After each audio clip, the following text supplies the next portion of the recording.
And good Wednesday, my friends. Welcome to a very delayed and late episode of Haff In The Morning for Wednesday, October 26, 2016. And as of this recording, the computer is not fully restored yet. I have 29.8 gigabytes of data uploaded as of today. And it started out with 83.1 gigabytes this morning. Still have a long ways to go. I have over 12,600 files remaining, so still a long ways back to fully operational status. Nevertheless, we're muddling through these difficulties, and hopefully by Monday, fully operational once again. In the meantime, it's going to be another abbreviated edition, unplugged edition of Haff In The Morning. I don't have the usual sound bites because I only have about two-thirds of my sound bites available now. This time yesterday, I had maybe about 100. Now I'm just lacking 1,000 sound bites. 1991, and have nearly 3,000 in my system. Well, welcome to the program where you can always drop me an email at haffmorning@gmail.com. That's haffmorning@gmail.com. That is still working, as is the website, tinyurl.com/hafnermedia. Not a whole lot to talk about today. Again, waiting for the computer to get fully restored. And a couple of things I did want to bring up. One of them being the fallout from The Walking Dead. There's been a lot of discussion online, especially on Facebook and whatnot, about Sunday's Season 7 premiere, which the show went well over the line and made a lot of people uncomfortable, including yours truly, to the point where I'm not even sure I'm going to finish watching the series, even though it's just a year ago that I started watching it and caught up on all the episodes. But a lot of parents groups are upset with it, the gratuitous violence, and then on top of it, a lot of negative publicity about the direction the story is going. I do like twists and turns, but this one just went a little too far. But anyway, just wanted to bring that up as we roll through the program. Well, in the meantime, I'm going to play for you some of the stuff that we missed earlier today, in case you wanted to catch up on news of what happened this morning. If you're one of those kind of geeks like I am, this is kind of a time capsule of our society and of our history and so forth. So I'm going to run this, and that runs for about 45 minutes, and then we're going to wrap up today's program at that time. Thanks for downloading me, and again, hopefully be fully operational by Monday as my schedule allows. What's in the news? A threat to the citrus crop. Researchers are looking at every possible option to try and combat it. I'm Steve Kaith in CBS News. Oranges are synonymous with Florida. Did you have your glass of Florida orange juice this morning? The state produces more oranges than any country on Earth except for Brazil. But it's a big business facing a growing threat. A tiny bug from China carries a disease that's affecting the crop. These fruit are smaller and they're lopsided. Michael Rogers is an entomologist with the University of Florida's Citrus Education Program. Growers are still harvesting fruit, but they're not harvesting as much fruit as they used to. They're spending 3 times the money to get that crop, and the crop's much smaller. Correspondent David Begnaud says the disease, known as greening, was first seen in 2005. In 2004, Florida produced 240 million boxes of oranges. This season, that number's going to drop to 70 million. It has longtime growers at a crossroads. It's not a job and it's not a business. It's a way of life. Steve Johnson has walked his family's groves since he was a boy. It's an emotional time. I'm the 4th generation to be here. And to give that up would really hurt me. He's looking into other ways to make money. We're always constantly looking, is there a way to cut costs? Researchers are working on a tree that could be resistant to the bug. In the meantime, Johnson will fight the good fight. No, it might kill the trees, but it's not going to kill our spirit. Now this, what's in the news? I'm Steve Kaith in CBS News. AP Showbiz Minute. Los Angeles prosecutors have charged a man in an attack on a security guard outside supermodel Miranda Kerr's home earlier this month. Sean Anthony Hayward was charged with attempted murder, aggravated mayhem, and assault with a deadly weapon. Hayward is accused of entering Kerr's property and slashing a guard's face. The guard shot Hayward 3 times during the confrontation. Justin Timberlake might be in trouble with the law after posting a selfie from inside a voting booth on Instagram. A Tennessee law that took effect earlier this year bars voters from taking photographs or video while they're inside a polling location. A state spokesman said officials are thrilled Justin can't stop the feeling, but reminded voters to use their phones inside polling stations only to help them vote. Paul Beatty has won the Man Booker Prize for fiction with The Sellout, a stinging satire of race and class in the United States. He's the first American novelist to win the prestigious literary award. This is Matt Kemp with AP Showbiz Minute. My morning commentary is brought to you by the good people at Washington Federal. My wife and I choose to bank with Washington Federal for a few reasons. They're responsible with my money, which is always a good thing for a bank. They actually like face-to-face interaction, and they believe a bank should be the foundation of a healthy community. Washington Federal, invested here. Member FDIC, equal housing lender. Obamacare blows up. It's the latest October surprise. Health insurance premiums. They're going up. Not in every state, but in enough of them to let Donald Trump claim some vindication. The rates are going through the sky. We all knew that. I knew it before it was passed. Obamacare needs more healthy young people to sign up, but they're not. It's sick people who are signing up, and healthcare analysts could see it coming. The program has effectively become a magnet for people with serious medical conditions to move from other insurance into this program where they can get bigger subsidies. Some people were even coming into the market, getting surgery or rehab, and then exiting the market without paying their premium for the rest of the year. Yes, since insurers can no longer turn you down for a pre-existing condition, you can sign up, get treated, then drop the insurance. Once upon a time, in what some might call the good old days, companies wouldn't sell you health insurance if you were already sick, any more than you could insure a house that's already on fire. And many hospitals wouldn't treat you if you couldn't pay. So there was a pretty strong motivation to get yourself insured. But today, no one would dream of going back to that system. Not Democrats, not Republicans. And whether you repeal and replace Obamacare, as Trump promises, or you keep it and fix it, as Clinton promises, there's only one way you can have a health care plan that covers everybody. And that's if everybody pays. You can call it a mandate, you can call it a tax, you can call it macaroni, but we might as well call it what it is: arithmetic. The Osgood File, sponsored in part by Auto Owners Insurance. Find your local independent agent at autoowners.com. This is Charles Osgood on the CBS Radio Network. Handwriting seems to be an endangered skill in this digital age of keyboards for smartphones, tablets, and computers. But the written word may be getting a second chance, thanks to a computer algorithm. A team at University College London has developed an algorithm that can scan your handwriting and then replicate the text as if you had written it yourself. As researcher Tom Haynes told Reuters, the algorithm analyzes your handwriting to identify the unique shape and structure of each letter that you write, no matter how illegible your scrawl may be. Essentially, it takes individual glyphs, that's individual instances of each letter you've written, and it stitches them together, and it's optimizing various cost functions to make sure it looks real. And it's all about getting the spacing right, getting the line to look like a consistent line that was drawn with a real pen, just then stitching all together so that all the little details that would give away that it's fake are just not there. So it's a bit like a magic trick in that respect. And he says it's just the kind of magic trick that can spot fakes. So it can be used to extract statistics from a sample where we do know who wrote it, and use those to determine, did this person actually write this document or not? An example of this kind of scenario would be the Hitler diaries, which were, back in the 1980s, shown to be fake, but at the time, it took them a lot of effort and work to determine this. The algorithm is available as what's called open source software to encourage other academic institutions to help develop it further. And the creators say that the public could be using the algorithm someday as part of an app that would let you type written messages in your own handwriting. Now, there's a personal touch for you. The Osgood File. This is Charles Osgood on the CBS Radio Network.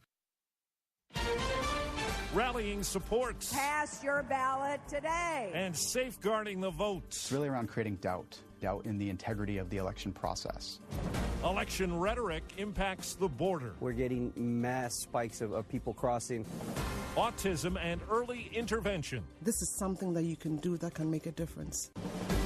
Good morning. I'm Steve Kathan with the CBS World News Roundup. Trailing in the polls with 13 days to go, Donald Trump is pounding away at issues that he hopes will help turn the tide on Election Day, blitzing battleground Florida, looking to link Hillary Clinton with the Obama administration on Obamacare and its rising premiums. We're going to repeal it, and we're going to replace it, and we're going to get you great, great, health care at a fraction of the cost. And targeting newly exposed Clinton campaign emails that suggest President Obama may have been aware she used a personal server when she was Secretary of State before he said he was. If you read what happened with the server back and forth that he ended up knowing about, even though he said he didn't, it just came out on WikiLeaks. He knew about it. Trump surrogate Newt Gingrich told Fox News anchor Megyn Kelly she's fascinated with sex, blasting media coverage of sexual misconduct allegations against the candidate. If Trump is a sexual predator, that is... He's not a sexual predator. Okay, you that's can't your say opinion. that. I'm not taking a position defend on that it. statement. I'm not taking a position sick and tired of on people like you using language that's inflammatory that's not true. Trump has complained about a rigged election and voter fraud. Studies show voter fraud is rare, but combine that with fears that hackers could somehow intervene and elections officials around the country are in an uncomfortable spotlight. CBS's Barry Bagnano takes us to Pennsylvania. This Philadelphia warehouse holds voting machines that, like ones used in most Pennsylvania counties, record votes electronically. There's no paper trail, so any recount in this critical battleground state would have to be done with a digital record, not ballots. Republican City Commissioner Al Schmidt says many safeguards guarantee accuracy, and because the machines aren't connected to the internet, tampering can't occur. Our voting system has more in common with a household appliance than with a laptop. About 42 states will be using machines that are at least a decade old. Lawrence Norton at the Brennan Center for Justice says while Pennsylvania's should work fine, Donald Trump's claims of election rigging threaten to magnify any breakdowns. If you don't have a transparent record, people can look at and say, we can confirm these vote totals are accurate. Those accusations in this atmosphere could potentially really undermine trust in the results. Barry Bagnetto, CBS News, Philadelphia. The political advertising battle is heating up. Morgan Freeman narrates a brand new Clinton campaign ad that tries to draw distinctions with Trump. A steady hand or a loose cannon? Common sense and unity or drama and division? CBS's Mark Strassman has more on the political ad assaults in battleground Ohio. We'll make America great again. Ads for Donald Trump through the years or Hillary Clinton run on local television every 3 minutes. You have no job. In Hillary Clinton's America, More than 54,000 of them since June. Non-stop political stuff. Linda Merriam's a registered independent. Betty Drake is a registered Democrat who leans conservative. If you get up at 7 a.m., by what time have you heard your first ad? Probably like 7:03. Half of Trump supporters turn off the TV. They've tried.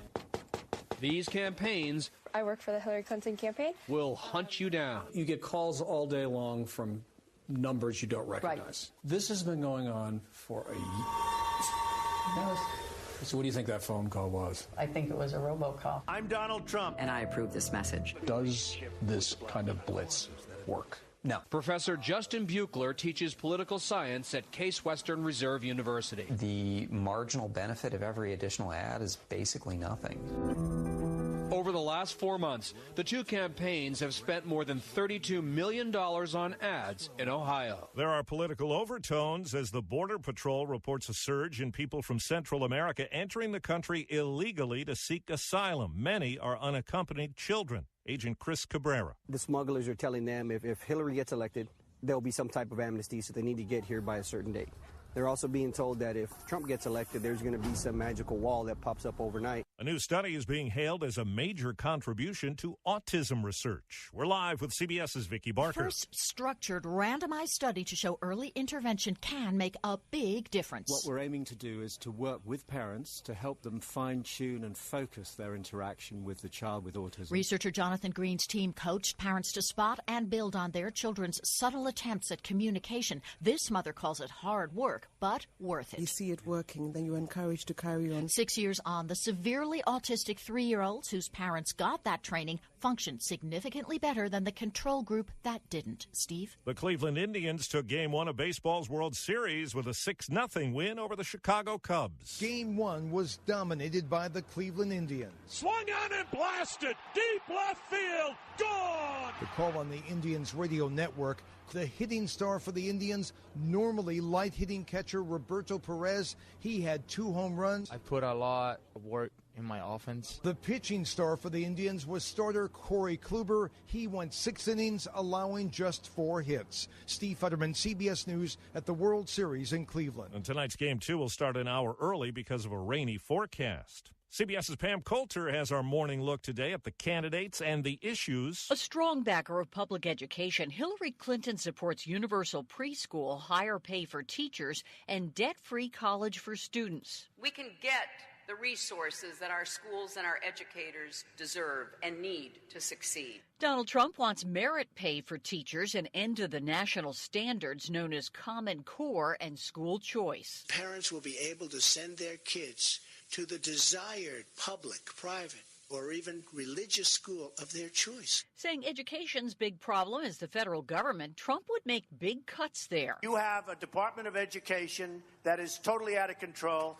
massive costs. Clinton says it has an important role to play. It provides support for vital programs from pre-K to Pell Grants. A supporter of Common Core, Clinton has criticized the way it's been implemented.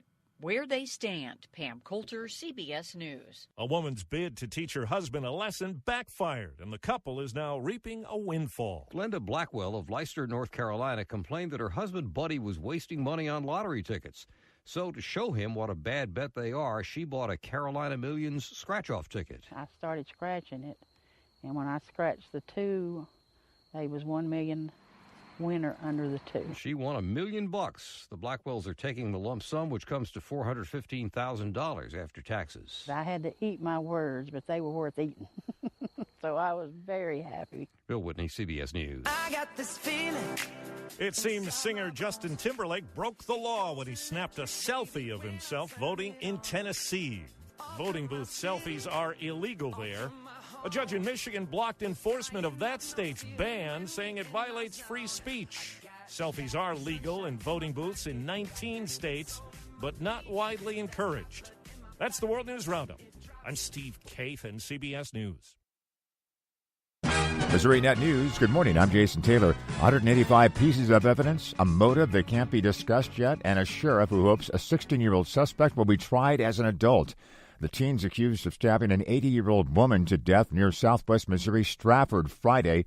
Greene County Sheriff Jim Arnott says neighbors saw Mary Schisler talking to the teen and later worried when things weren't right with her house.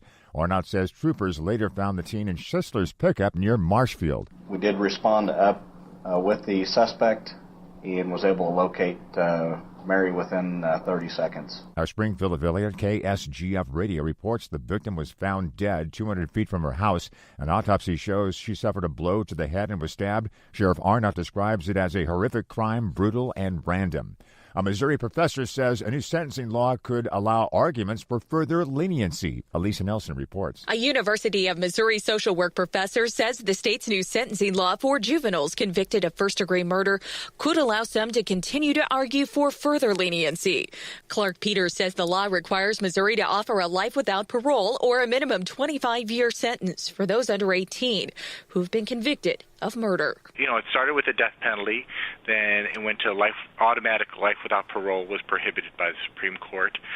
That was held to be retroactive, which, again, not always the case for these Supreme Court decisions. The Missouri Supreme Court is considering whether 2 cases should be appealed involving juveniles guilty of first-degree murder. Liddell Nathan and Jason Carr.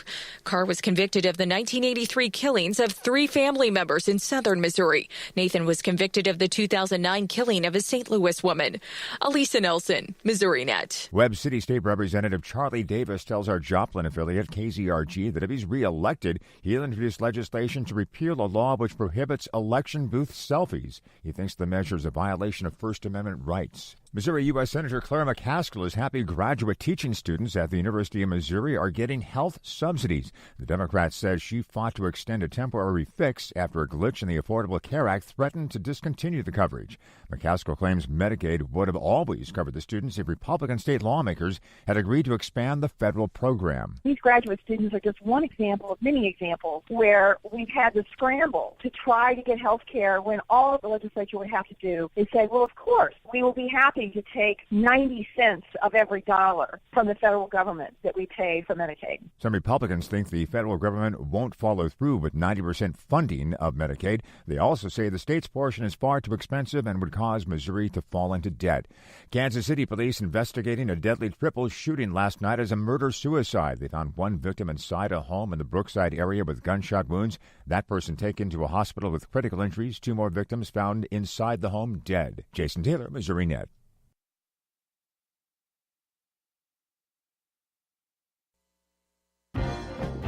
Across our wide Missouri with Bob Priddy. Listen to show archives, hear about this day in Missouri history, and learn more about the Show Me State by visiting MissouriNet.com today. It was a cold April night in the North Atlantic. A few lifeboats filled with too few people dotted the waters. Hundreds were still aboard the great ocean liner, the Titanic. A woman from Hannibal, dressed in black velvet dress and matching coat, took time before abandoning the ship to pick up her jewels and her big purse. She grabbed a fur scarf and a life belt. She was in one of those small boats, and on that night, Margaret Tobin Brown became part of American folklore. We'll tell her story in a minute. There's a lot of political noise during this election season. So many candidates, so many issues. But there's one item on the ballot that cuts through the commotion. Amendment 1. The Parks, Soils, and Water Sales Tax has benefited Missourians for over 30 years. Voting yes on 1 supports our state parks, prevents soil erosion, and keeps our waters clean. Amendment 1 provides funding for Missouri's 88 award-winning state parks, which are visited by more than 18 million people each year. Unlike most states, there are no entrance or daily use fees in Missouri state parks or historic sites. Funding from Amendment 1 is also used to keep Missouri's soils from eroding and the water clean. Over the past 30 years, nearly 177 million tons of soil have been saved, and 200,000 conservation practices have been put in place. Amendment 1 renews the 0.1% state sales tax, which will protect our precious Missouri resources for the next 10 years. So on November 8th, vote yes on Amendment 1. Let's keep a good thing going. Paid for by the Citizens Committee for Soil, Water, and State Parks. Ron Coleman, Treasurer. Bagnell Dam is a combination of ingredients, parts of the St. Joe Lead Company, the Missouri Pacific Railroad, and Union Electric Company. Union Electric was involved in extensive negotiations with the other two before finally announcing in mid-1929 that it would build a large hydroelectric dam on the Osage River above the small town of Bagnell. Estimated cost was $30 million. Construction started on August 6, 1929, on what would become a dam that created what was then the largest man-made lake in the entire world, and the last private enterprise dam of its kind in the United States. The town of Bagnell underwent a quick metamorphosis. As a small ferryboat landing, it became a busy railhead for the Missouri Pacific's Jefferson City branch line. At one time, more railroad ties were shipped from Bagnell than from any other place in Missouri. Union Electric, meanwhile, had bought the steam power plant of the lead company at River Mines and contracted to furnish it with power, one of the biggest such contracts made in American history at the time. The contract called for supplying power equal to that used by 250,000 residences. The dam was then built to take care of that heavy load. A short railroad, 4 miles long, had to be built from Bagnell to the dam with a long trestle across the Osage River. Union Electric provided a village to house about 3,000 workers on the project and called it Lakeside. But of course, if we have to discuss details of this construction, we also have to mention the personal inconvenience and in some cases personal tragedy that comes with any project like this. Much of the land covered by the Lake of the Ozarks today was once fertile Osage River bottomland, from which thousands of people had derived their living for decades. Cemeteries had to be moved. Homes were abandoned. An entire community named Lynn Creek disappeared to be resurrected further back from the reservoir. T. Victor Jeffries, in a 1974 volume on his former hometown, said that those favoring a new Lynn Creek banked at the First National Bank and went to the Methodist Church. The Camden County Bank, the Christian Church, and Baptist churches attracted people in the new town of Camdenton. Jeffries wrote that eventually they all moved to Camdenton, although New Lynn Creek remains a viable community. The dam is 2,543 feet long, 148 feet above the bedrock with a 520-foot spillway. It has a dozen floodgates weighing 27 tons that are able to release 100,000 gallons of water every second if raised all the way. Almost 1 million cubic yards of earth and 73,000 cubic yards of rock were excavated. About 545,000 cubic yards of concrete were poured. 2,300 tons of reinforced steel and 1,150 tons of structural steel were used. The dam dam is big enough to hide buildings 12 stories high for 7 city blocks. It holds back 673 billion gallons of water, enough to supply St. Louis for more than a decade. It took 60,000 carloads of material to build the dam, enough to make a train stretching from St. Louis to Tulsa, Oklahoma. The result is a power plant that produces about 440 million kilowatt hours of power every year. It is a lake 121 miles long. It all is behind Bagnell Dam, which became operational on October 19th, 1931. That was Across Our Wide Missouri with Bob Pretty. To listen to show archives, hear about this day in Missouri history, and learn more about the Show Me State, visit MissouriNet.com. This Marketplace podcast is brought to you by Cabbage, proud to support more than 80,000 small businesses with the capital they need to grow. Apply online in minutes at cabbage.com/business. You'll get a $50 gift card when you qualify. That's Cabbage with a K. Why is Apple wearing blue coveralls and working down there in the engine room? From Marketplace, I'm David Brancaccio. Apple, the most valuable company in the world, according to the stock market, has now posted its first year-on-year drop in sales and profits in 15 years. But the new iPhone only went on sale in the last few days of the quarter in question, and Apple execs think the 7 will turn things around as 2016 draws to a close.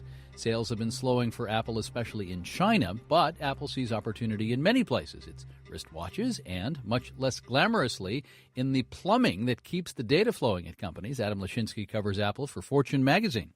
Apple did say on its earnings call that it is notably bullish about India compared with China. It also is notably bullish about selling to big businesses. I thought it was remarkable that it mentioned a program it is running with a consultant called Deloitte. This is something that you never would have heard coming out of the mouth of Steve Jobs. He thought he could make far more money and have far happier customers by selling directly to the people and not to corporate IT departments. Those days are over, and Apple is willing to sell to anybody who will write the check now. Apple's stock is down 3% in pre-market trading now. Let the buybacks begin. A court has now approved the big Volkswagen diesel settlement. The nearly $15 billion deal covers the cars fitted with a system that turned off emission controls during normal use. This means it's close to decision time for owners. Jonathan Fruin from our partner newsroom at the BBC has more. Under the settlement, the German carmaker agreed to spend up to $10 billion on buybacks and owner compensation. An additional $4.7 billion is to go to programs to offset excess emissions and to clean car projects. Vehicle owners will be able to choose between having their car brought back at pre-scandal trade-in value or having VW repair the cars if regulators approve the fixes. They'll also receive an additional compensation of between $5,000 and $10,000 depending on how old their vehicles are. Part of the fines will also see the world's second biggest car maker fund programs towards a better charging infrastructure for electric cars, the development of zero-emission ride-sharing fleets, and general efforts to boost sales of emissions-friendly cars. VW stock is down 1.4% in Frankfurt now. That stock is worth half of what it was at its high 2 years ago. Let's check some other numbers. The FTSE in London is down 0.9%. The Dow future down 81 points, 0.5%. Lending Club, the peer-to-peer loan company, is getting into auto refinancing. Americans borrow more than $500 billion a year to help pay for their cars, and Lending Club wants to help them bring down the cost. Sally Herships has more. Why would Lending Club want to get into the auto loan business? One is just the sheer size of the industry. Melinda Zabritsky is with Experian Automotive. The company tracks auto loans. She says there is $1 trillion in outstanding auto debt in the U.S. Yes, that's trillion with a T. But also automotive loans perform very well. We tend to see very low delinquencies. Only about 1% of auto loans defaulted last year. But you know those ads for low rates you see on TV? Dave Sullivan is an industry analyst with Auto Pacific. Those are typically geared towards a top-tier borrower, basically perfect credit. Then there's everyone else, a huge and potentially profitable market for refinancing. Enter Lending Club. It says only about $40 billion in auto loans were refinanced last year. Scott Sanborn is the company's CEO. A lot of the skills and the technology we've built, we're essentially able to apply to this market. Why reinvent the wheel? In New York, I'm Sally Herships for Marketplace.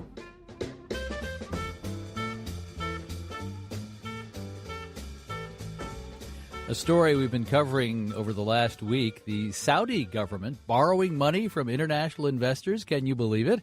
Oil used to be enough, but the Saudi economy is being reformed. The first sale was this week. Washington Post columnist Alan Sloan thinks it all makes perfect sense to him. Alan, good to see you.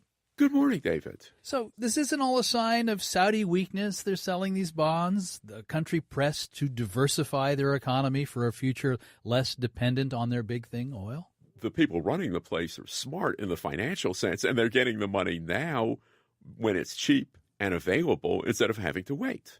Oh, yeah. Interest rates are low. If you want to, get some money from abroad, with low interest rates, you don't have to pay very much. And in a world where a whole lot of European treasury securities are trading at what they call negative yields, which means you end up losing money. The longer you own them, the more money you lose. These guys are offering rates that aren't great, but at least they're positive rates. So if we'd like to buy one of these Saudi bonds, what are they paying? Well, it depends. The 5-year is paying 2 3/8%, and the 30-year is paying 4.5%, and the 30-year is a big popular one. Saudi Arabia is also, at the same time, working on selling off bits of the huge Saudi-owned oil company Aramco. It's interesting to reflect, Alan, right, about how the country owns that asset in the first place. Right. Well, this is an advantage of being old. I remember in 1973, after the Yom Kippur War, the Saudi government said, we don't want oil companies owning this thing anymore, and started a process that resulted in the whole company being transferred from 4 U.S. oil companies to the government of Saudi Arabia over a period of 7 years. The power of being a sovereign nation. Right, and depending on which version you read, the total price paid was either $2 billion or $2.5 billion for the whole company. And you know the numbers being put on it now.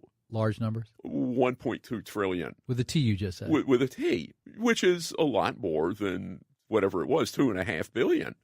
I wish I could do deals like that. Washington Post columnist Alan Sloan is also editor-at-large at ProPublica. Alan, thank you. My pleasure, David. Ha ha! I just beat the fashion police. I have a neatly stacked pile of wide neckties that have been too wide to wear in public. Now Bloomberg News notice, page 86, new J.Crew catalog. Neckties that are 1/4 of an inch wider. I'm David Brancaccio with the Marketplace Morning Report from APM, American Public Media. This Marketplace podcast is supported by Wix.com. A great business needs a stunning website. And with Wix.com, you can do it all by yourself. Wix makes it easy to look amazing online no matter what type of business you're in. Show off your images with a beautiful gallery, grow your contact list, and put all your social media in one place. Your customers are going to love it. So what are you waiting for? Show the world what you can do. Go to Wix.com and create your own stunning website today. It's easy and free. That's Wix, Wix.com.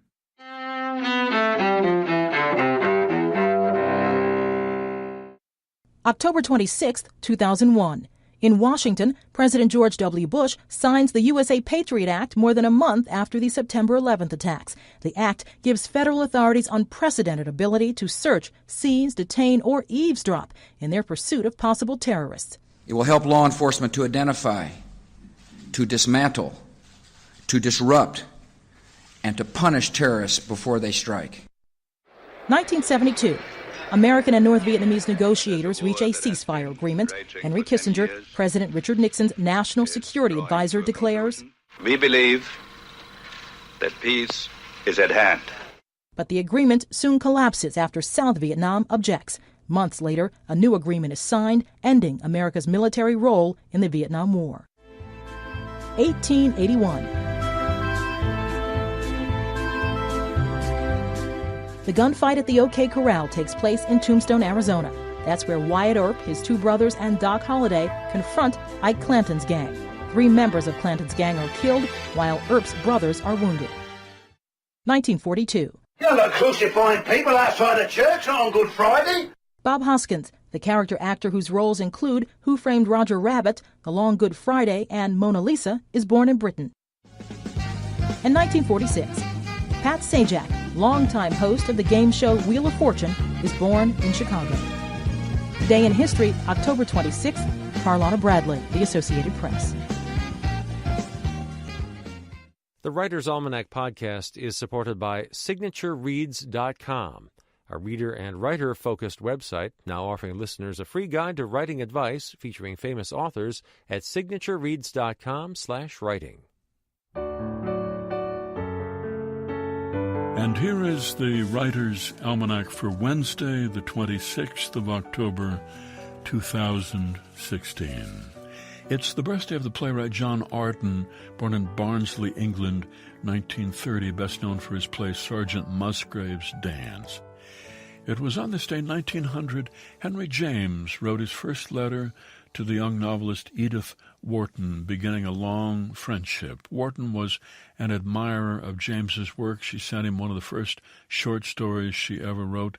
He wrote back to say that he liked the story, but she shouldn't write about Europe if she didn't live there. He said, "Be tethered in native pastures, even if it reduces you to a backyard in New York." So she was inspired to write about New York, and the result was her first big novel, The House of Mirth, in 1905. They remained friends for the rest of Henry James's life, even as Edith Wharton became more and more successful and Henry James's novels sold less and less well. It's the birthday of the Russian novelist and poet Andrei Bely, which was the pen name of Boris Nikolaevich Bagayev.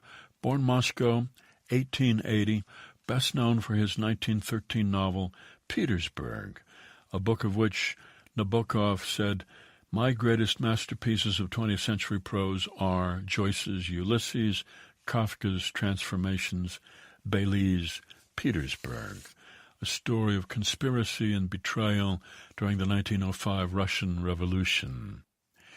And it's the birthday of the early self-help writer Napoleon Hill, born in a one-room cabin in Wise County, Virginia, in 1883. He was a reporter, and when he was in his mid-20s, he was assigned to interview Andrew Carnegie, who had grown up poor in Scotland, worked his way up in the American steel industry, became one of the richest men in the world. Carnegie told Hill that in his opinion there was a formula for success and anyone could achieve it. And he told the young man he ought to consider writing a book about the idea. So he went around interviewing hundreds of successful people. And in 1937, he published his book, Think and Grow Rich. It was enormously successful, and it still is. It has sold more than 70 million copies. A book in which he wrote, "Do not wait. The time will never be just right. Start where you stand and work whatever tools you may have at your command, and better tools will be found as you go along." Here's a poem for today by Thomas Lux regarding most songs, with a quotation from Joseph Addison: "Whatever is too stupid to say can be sung." The human voice can sing a vowel to break your heart.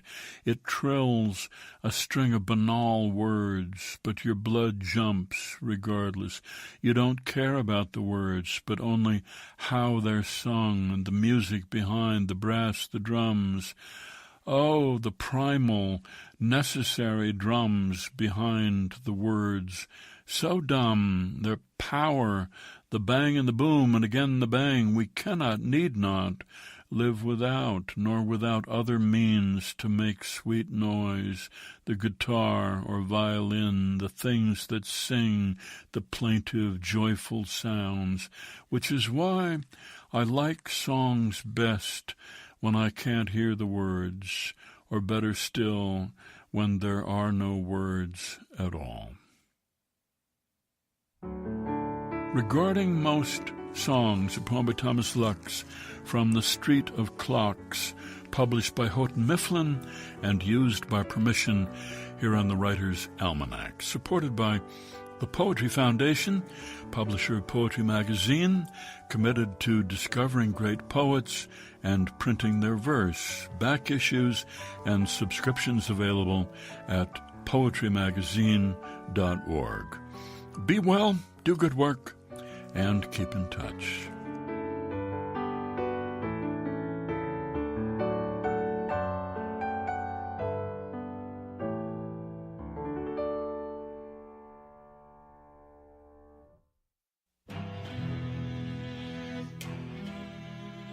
This is the Composer's Datebook for October 26th. I'm John Zeck.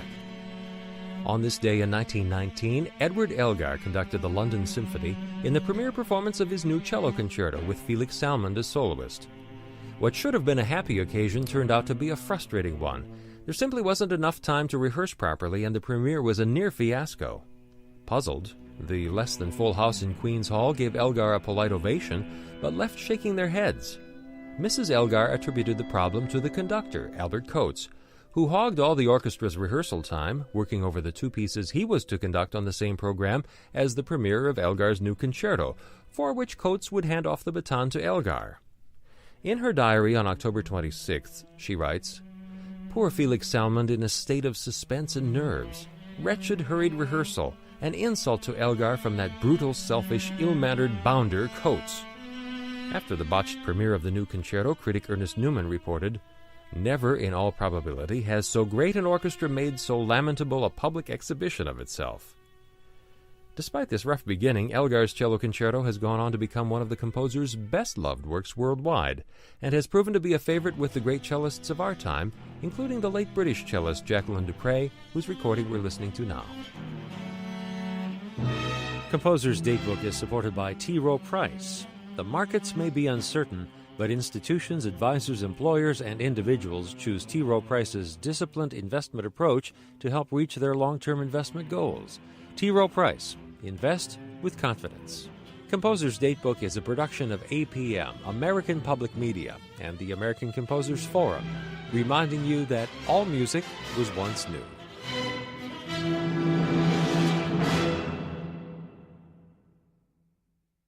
This Marketplace podcast is supported by Deloitte's Emerging Growth Company team, using audits to provide company leaders and investors with outside-in perspective and insight to consider. Deloitte.com/US/EGC. It's Marketplace Tech for October 26th. I'm Ben Johnson in New York. It is an earnings week, and that means opportunities for lots of big companies to brag or be humbled. Apple has had bragging rights for years, but it's slipping further into the humble zone this week. Reasons? In the last year, sales of the company's moneymaker, the iPhone, have slipped 5%. Sales of Apple Watches have also dipped.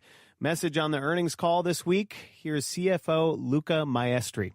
We are selling everything that we can produce.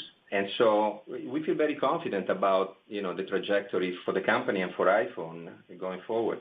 Apple does have some good news. Sales in China's App Store just passed sales in America's App Store this week. It's only been a few days since a massive distributed denial-of-service attack slowed access to the internet across the U.S. A lot of different things to discuss, but today we want to focus on the end user, you and me and everyone else who might have a growing number of their internet-connected devices turned into botnets, a.k.a. zombified computers that bury websites with fake internet traffic. Lindsay Turrentine is editor-in-chief at CNET and has more. Lindsay, nice to have you back. Hit me with those best practices. Strong passwords. This is the way to protect yourself. In the case of this giant distributed denial-of-service attack, some of the devices that were involved had their password either sort of a lame password already preset that didn't force you to replace it with your own strong password, right, the default. Or even worse, a password that was baked into the firmware itself. If your device does not allow you to set up a password, don't use it. Return it. So at a basic level, if you're connecting something to the internet, it should have its own password. Absolutely. My tip, the tip that I give to my friends is use a sentence, something that you can remember because it's organic to you, but not necessarily a no-brainer. We're seeing lots of new hardware in this space. Google Home, I'm waiting for mine. It hasn't showed up yet. Google's, Apple's, et cetera, et cetera. This constellation seems to grow and grow. Do you think things are going to get better or worse? Well, I think that this particular event is going to make things a lot better.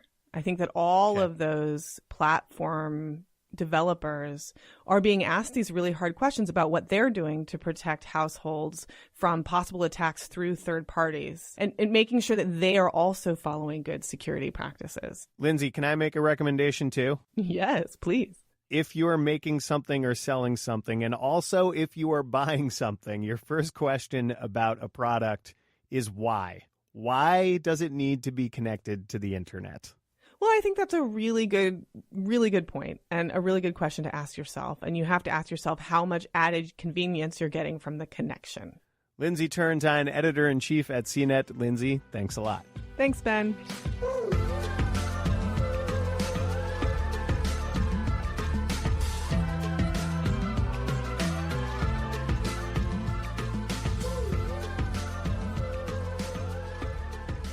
All this week, we are taking a look at technology and voting. Today, we're going to talk about the specter of disruption at the polls. Since voting is controlled at the state level and most voting infrastructure is really not connected to the internet, the system itself is relatively secure.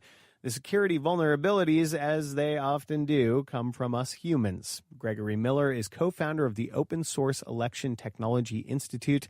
Hello, Greg. What is this social hacking thing that you're worried about? Social hacking is causing compromises or attempting to compromise an election through various social means. A little different than social engineering. This is about how do I take advantage of the capabilities of social media and the media to cause chaos. All that it takes is for a miscreant to wait until the penultimate hour, say 6:45, 7 o'clock in the evening, when the line of the precinct is out the door, and then I'm just going to simply call in the bomb threat. Now, what's going to happen with all those people, right? They're all going to Periscope and Facebook Live everything. And 3.5 hours later, when the bomb squad has cleared the building and discovered the paper bag with the empty bottle, the polling place is closed. How can a voter try to protect themselves from this kind of scenario?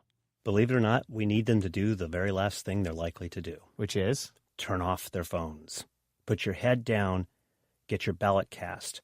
And once your ballot is cast, then go consume your social media, wade in and even play if you wish to. Hopefully you'll play fair. So that's your advice for the voter. What about your advice for the folks who are working the polls, who are involved in the electoral process here? We believe that every precinct right now should be posting publicly what steps they're taking to, if you'll allow me to coin a phrase, securify that election in that precinct. The second thing, they need to become as adept as possible at social media as quickly as possible, being able to catch that before it sways out of control. And then finally, the third thing is they probably need a PR crisis team. You know, every polling place? No. Okay. Elections jurisdictions, right, okay, sure. need to have that for the polling places that they are responsible for. Do you think social media is a threat to democracy in this election, full stop? That's a great question. And in fact, quite sincerely, I've had, in working with the Department of Homeland Security and working with elections officials around the country, the question's been raised on several occasions. Do we need to shut down social media? Well, A, you're not likely to be able to shut down social media. But B, I'm not sure that you want to as just a constitutional principle of our democracy. I think we have to step up and figure out how to deal with that. It was one thing when we had to deal with a carnival barker in the town square. Well, that carnival barker now has a global system at their fingertips. Gregory Miller, he is co-founder and chief development officer of the nonprofit Open Source Election Technology Institute. Gregory, thank you very much. Thank you. And this week we are asking you how you're incorporating technology into your Halloween costume. You can send us a photo or a story by the end of the week, and you might get a shout out. Anyone thinking of going as the Internet of Things this year? Spooky. You can reach us by calling or texting 304-87-TECH-1. That's 304-87-TECH-1. We'll be looking to hear from you. I'm Ben Johnson, and that's our show today. This is APM. This Marketplace podcast is brought to you by Avast, a digital security company dedicated to protecting you online against hackers, malware, and those that want to do you harm online. The internet is a wonderful place, whether you're an online gamer, social media fanatic, or online shopper, but there are people on the internet who can make it not so wonderful. Avast keeps these bad guys at bay so you can love your internet again without worry. Learn more at avast.com. And we're about done with this unplugged edition of Haff in the Morning for Wednesday, October 26, 2016. And before I sign off, I just want to pass along this message from a friend of mine who wrote on our Facebook page a few hours ago. You probably heard the news story, if you were listening to Missouri Net News, about the shooting in Kansas City. In case you haven't, I encourage you to go back to that and listen to it again, because I have an indirect connection to that shooting. A friend of mine by the name of Amanda Judy, grew up with her. I've known her since I was in probably first grade, which would have been almost 40 years ago. And, well, anyway, we met about the time I was in third or fourth grade, and at least got to know each other a little bit as we made our way through high school together. Well, anyway, her mom was the victim of that shooting. She's the one that's in the hospital. Her dear friend, Nikki Alexopoulos, I hope I got her name right, lost her life to the same act of violence.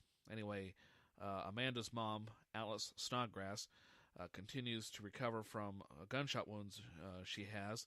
She has some serious abdominal injuries, according to Amanda, along with a broken arm and other wounds she sustained during the senseless act.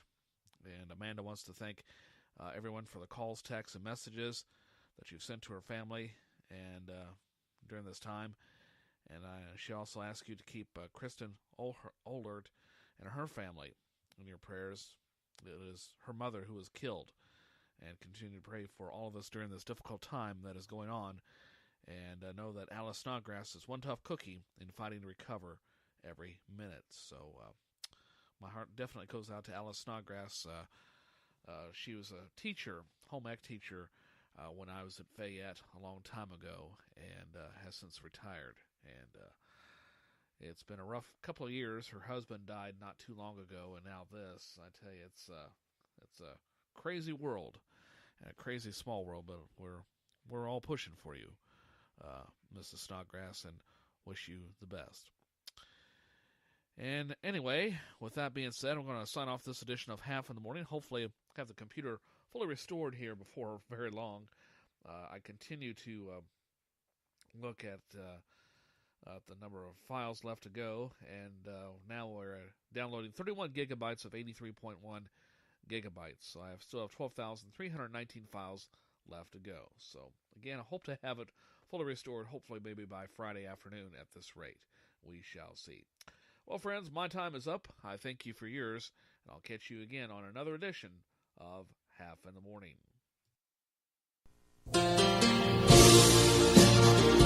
God bless America.